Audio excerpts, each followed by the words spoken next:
Olá. Várias pessoas que me honram com a sua audiência comentaram da importância dessa série sobre ciência, anticiência, etc., que eu tenho feito, e por essa razão que eu pretendia mudar o assunto, mas eu vou fazer mais esse vídeo, ou talvez, se for necessário, mais ainda, não interessa. Porque há um outro aspecto dessa questão de ciência, pseudociência, que é como uma falsa ciência, realmente, uma pseudociência, mas muito bem demonstrada, com maravilhas de palavrórios, etc., ela pode servir para justificar perversões. Portanto, dei o título de A Perversão da Ciência, ou a ciência pervertida, ou a ciência que perverte, enfim. Essas coisas não vêm ao caso, porque todas elas se dizem a mesma coisa. Todos vocês provavelmente conhecem, já sabem, da ideia de que é preciso haver educação sexual das crianças, na infância. Mas muito provavelmente poucos sabem a extensão do que isso já tomou no mundo todo. E também alguns dados que eu vou dar preliminarmente, que provavelmente muito pouca gente também sabe. Sabe-se que crianças mais velhas, até adolescentes, etc., têm sido objeto dessas educação sexual. Ora, convenhamos, educação sexual não é necessário. Todos nós, há milênios, que essas coisas só acontecem ou individualmente, a pessoa vai se desenvolvendo normalmente, às vezes com certa ajuda da família, para explicar certas coisas. Por exemplo, as crianças costumam perguntar muito, né, sobre tudo, mas inclusive sobre sexo também. E uma coisa que não se deve é mentir. Isso é um conceito, eu não diria nem sexual, científico, eu diria ético. A criança precisa receber uma verdade, porque quando a criança faz uma pergunta, ela já sabe a resposta. De maneira geral sabe, ou tem uma ideia. Se você conta diferente, o que vai acontecer? A criança perde completamente, naquele momento ao menos, não completamente, mas naquele momento ao menos, perde a confiança. E se isso se repetir muito, e os temas sexuais são realmente difíceis de abordar, com filhos são mais difíceis, isso pode levar a uma perda muito grande da confiança da criança nos seus pais. Agora, uma coisa, como eu disse, há milênios que isso é feito assim. A criança vai, à medida em que vai fazendo perguntas, a família, ou não, às vezes não faz, mas vai fazendo perguntas. Se fizer, a família vai dando as instruções que lhes pareçam as mais adequadas naquela fase em que a criança faz as perguntas. No entanto, de uns anos para cá, de uns 30 ou 40 anos para cá, eu já peguei isso, já estava formado, quando surgiu essa ideia de que as crianças precisam aprender o sexo, e principalmente do ponto de vista de saúde sexual. Da onde vem isso? Organização Mundial de Saúde. Então, vocês veem que além do que eu venho falando aqui, tudo sobre esse negócio de coronavírus e, e todas essas fraudes inventadas pela OMS, além disso, eles também se preocupam com esse particular. Há, digamos, 3 níveis de preocupação nas Nações Unidas. Preocupação com a educação sexual de crianças. Há o nível educacional, que é através da Unesco, o nível dos cuidados, dos direitos da criança, que é através da Unicef, que é o Fundo das Nações Unidas para a Infância, e da saúde e higiene sexual, que é por parte da OMS. Isso começou já há muitos anos, mas eu vou me referir aqui a um documento que é de 2010, ele já é bastante antigo. Ele foi sistematizado juntamente com um órgão de orientação para a saúde, não infantil, mas para a saúde de maneira geral, da Alemanha. E esse documento, que evidentemente que eu não vou ter condições de comentá-lo todo, mas chamar a atenção para alguns aspectos, vai ficar no meu site à disposição para quem quiser consultar. Está em PDF e lá poderá ser consultado por quem quiser. Está em inglês, tem vários idiomas, mas não tem português, que eu não encontrei ao menos. E vocês vão ver que são os standards para a orientação sexual das crianças. Na Europa, isso foi feito, como eu já disse, com coordenação juntamente com a Alemanha, com o órgão alemão, mas ela está sendo principalmente utilizada nos países do terceiro mundo. Ásia, incluindo o subcontinente indiano, e África, principalmente, e Oriente Médio também. Essas organizações, suborganizações das Nações Unidas, elas interferem em todo o mundo, em todos os países que são membros das Nações Unidas, elas interferem. E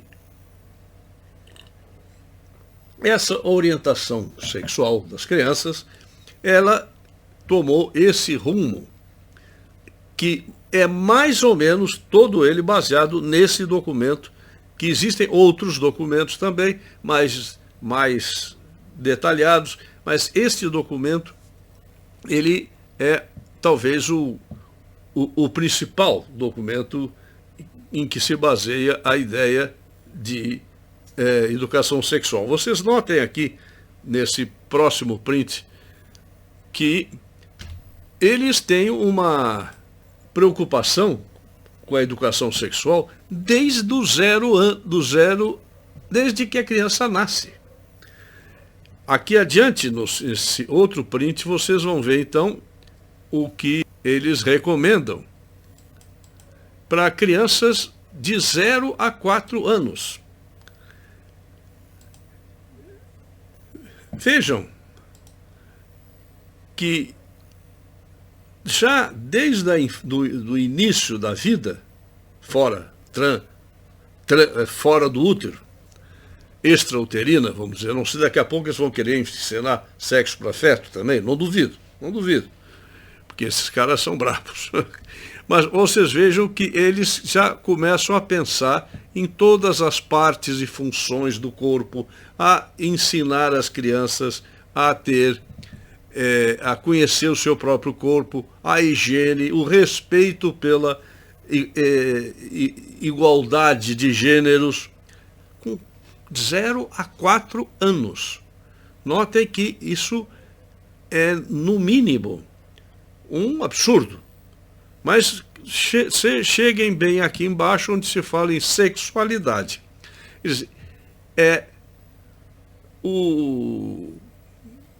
Aqui, o prazer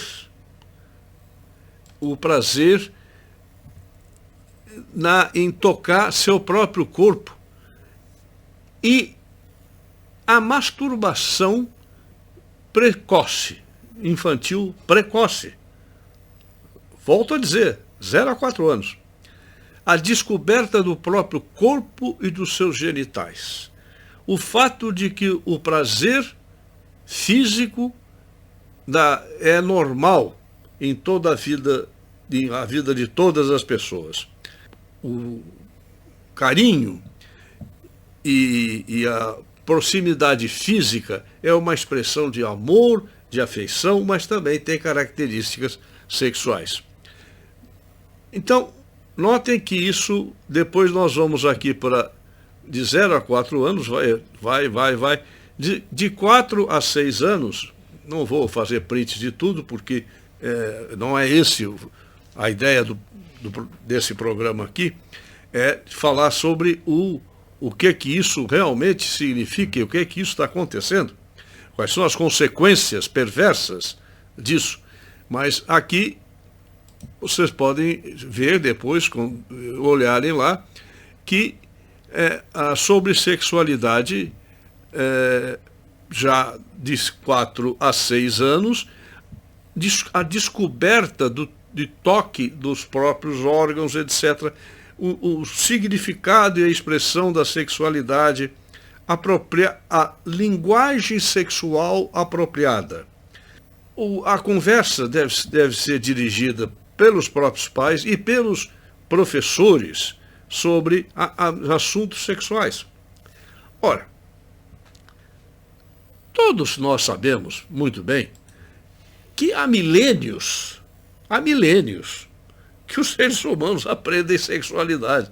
Muitas vezes, sozinhos, fazem perguntas para o papai, para a mamãe, perguntam isso, perguntam aquilo. A única coisa que eu diria aqui é que quando a criança pergunta, ela tem que ter uma resposta.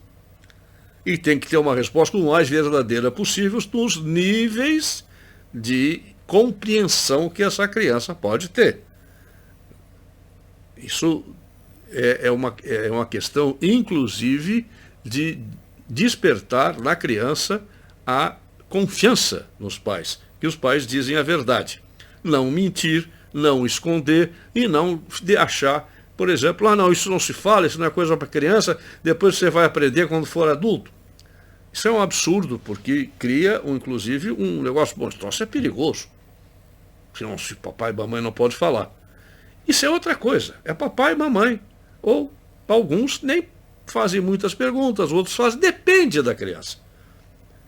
Agora, quando você pega isso que eu estou falando aqui, o que é que acaba acontecendo? O que acaba acontecendo é que você está fornecendo material de primeira ordem, de primeira grandeza, para quem? Pedófilos. Porque nessas organizações, principalmente quando se fala na Organização das Nações Unidas, todas elas, quando se dirige à infância, atrai exatamente pessoas perversas.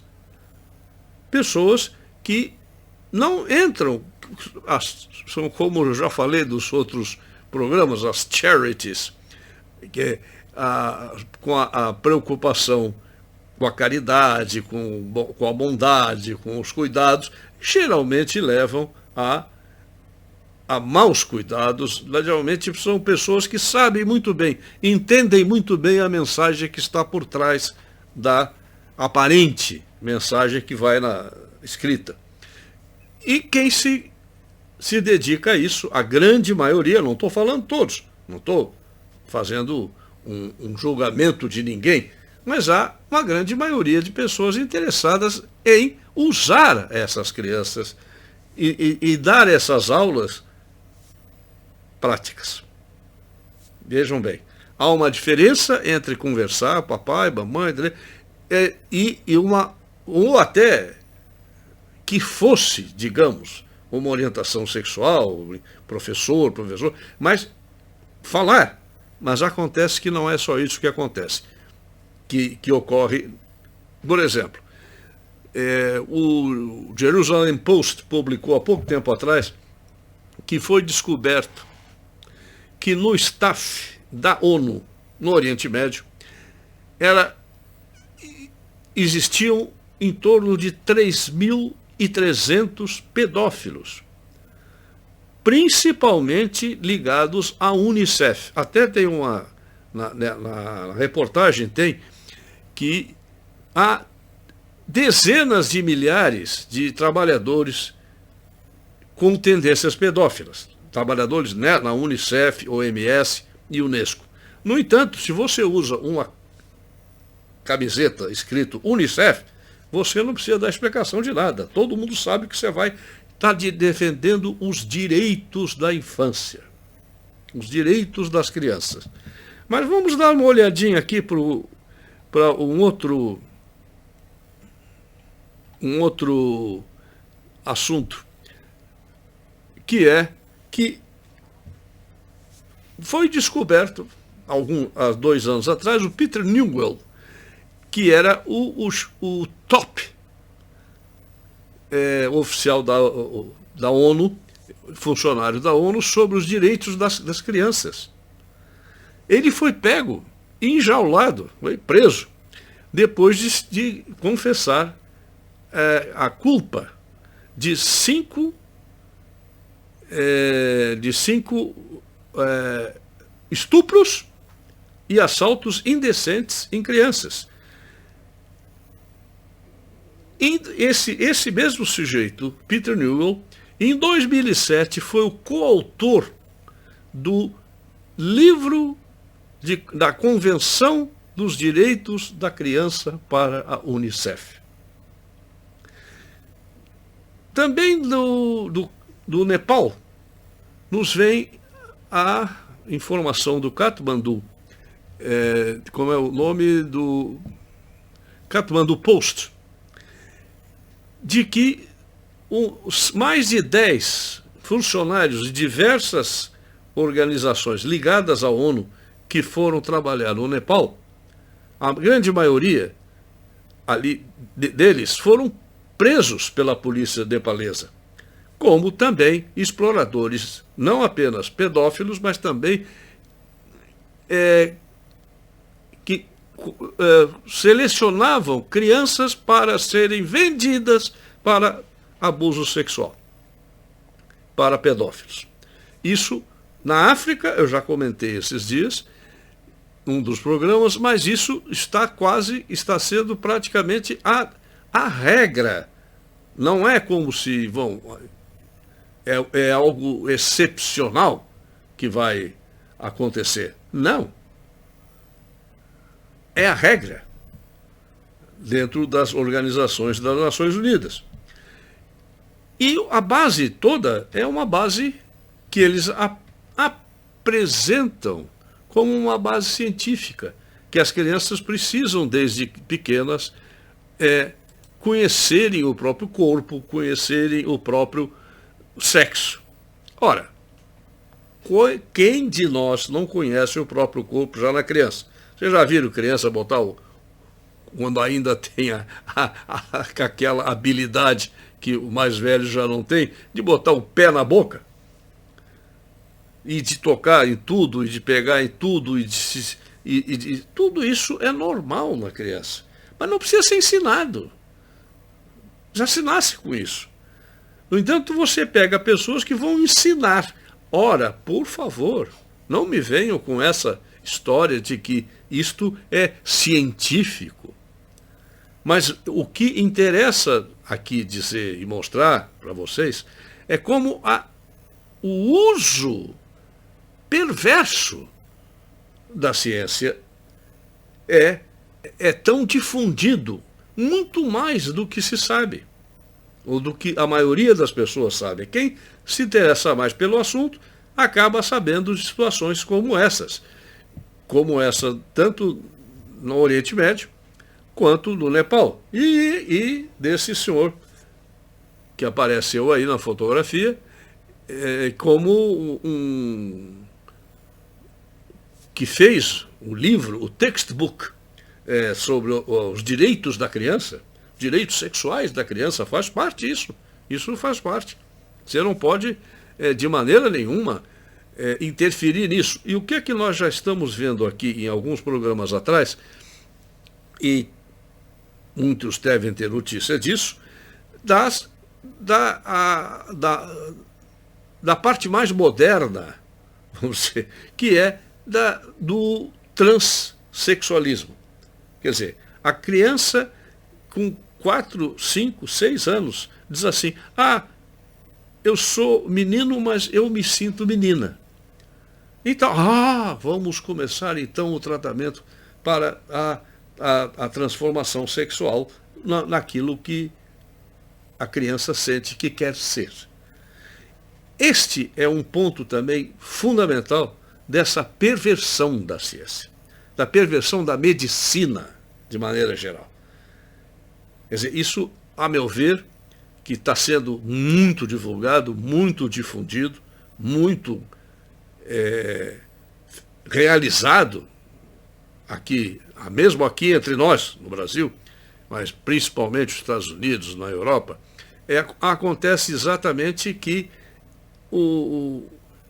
as crianças que em determinado momento podem dizer: eu não me sinto, eu sou menino, mas eu gosto de ser menina, eu queria ser menina. Bom, qual é o problema em que alguém pense isso ou diga isso?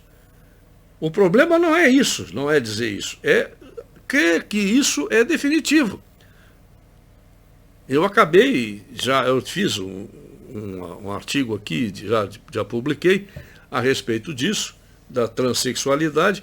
Quer dizer, já começam a preparar as crianças para a mudança de sexo, que é feita através do que chama-se de hormônios cruzados. Se é menino, passa a dar hormônios femininos e vice-versa. Mas tudo isso vem daqui, dessa ideia que é trazida também pela ONU de que isso é científico, de que isso é ciência. Eu diria para vocês que isso não é ciência coisa nenhuma. E eu diria mais, vou mais longe, isso é crime. O que está sendo feito com essas charities de defesa dos direitos das crianças no mundo inteiro, seja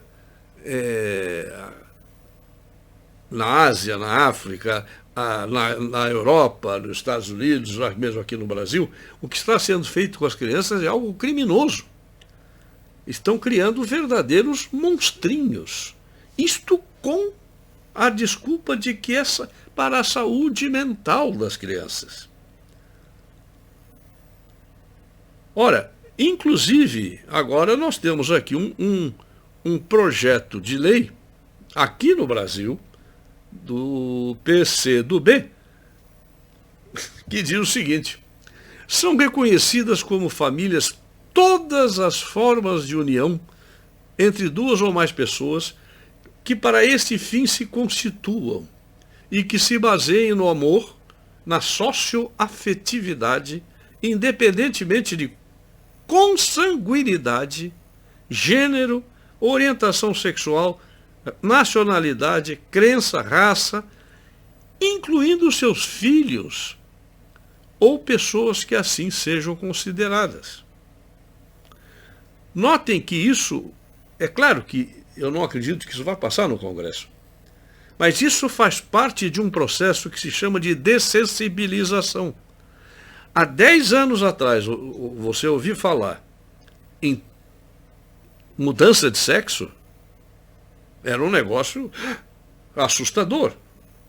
Há 15 anos atrás, então, ninguém nem podia pensar nisso. E, aliás, os próprios homossexuais, eles condenam esses homossexuais, que são pessoas tão respeitáveis quanto qualquer outro, não, porque não tem nada a ver, esses condenam também esse tipo de coisa, porque sabem muito bem que isso não passa de uma perversão muito perigosa. Notem, então, eu queria chamar a atenção nesse vídeo para que o início dessas coisas vem desse núcleo, nesse núcleo que está sendo formado para o governo mundial totalitário. Mais uma vez, o título do meu livro. Que realmente vem dessas... Porque quem é que sustenta tudo isso? Não é a ONU. A ONU não faz dinheiro. A ONU não existe um dinheiro mundial ainda. Mas já se pensou num dinheiro da América do Norte, o tal de Améria, sei lá o nome, que seria o dinheiro que valeria do Canadá, nos Estados Unidos. Já tem o euro na Europa, não precisa outro exemplo. Já tem o euro, vai ter um dinheiro mundial, mas lá ainda não tem. Então, o que acontece é que isso tudo vem desse grupo. Quem é que está fornecendo o dinheiro para isso? São essas grandes fundações criminosas, como Bill e Melinda Gates, Rockefeller, Rothschild, que é financiador de muitas dessas coisas, como nós vimos uns programas atrás, uns vídeos atrás, o financiamento de Lady Gaga e Oprah Winfrey, etc. Essa gente toda está destinada... E vocês notem bem que, além de tudo isso, ainda tem os aproveitadores disso. Porque um dos que foi preso há pouco tempo atrás, vamos ver aqui, ele chama-se George Nader. Ele fez parte da campanha de Hillary Clinton. E até mesmo, em parte, no início, da campanha do Trump, mas depois virou para Clinton. E ele era um contribuidor e que juntava todo o dinheiro para a campanha da Hillary Clinton. George Nader, que também se descobriu através dessa investigação sobre a Rússia. Ora, ele foi preso exatamente por estar levando com ele no aeroporto de Washington, no aeroporto internacional de Dulles. Ele foi pego com enorme quantidade de pornografia infantil. Eles conseguiram pegar essas imagens, o FBI, e ele está também, está sendo processado, já foi processado e já está preso. Isso foi já agora no ano passado. Mas vocês veem que existe, eu diria que essa pretensão pseudocientífica, que na verdade não passa de uma perversão, ela tem um sentido de conseguir material para pedófilos, e para não só pedófilos, para uso pela pedofilia, mas também para uso de fotografias e de filmezinhos de crianças em atitudes ou atividades sexuais. Esse é um programa que eu quis fazer mais curto, mas fica claro que isso tem muito mais coisa a tratar por trás disso tudo. E faremos isso dentro das minhas possibilidades de tempo e também de conhecimento. E vou ficando por aqui hoje, agradecendo, como sempre, a audiência e a paciência.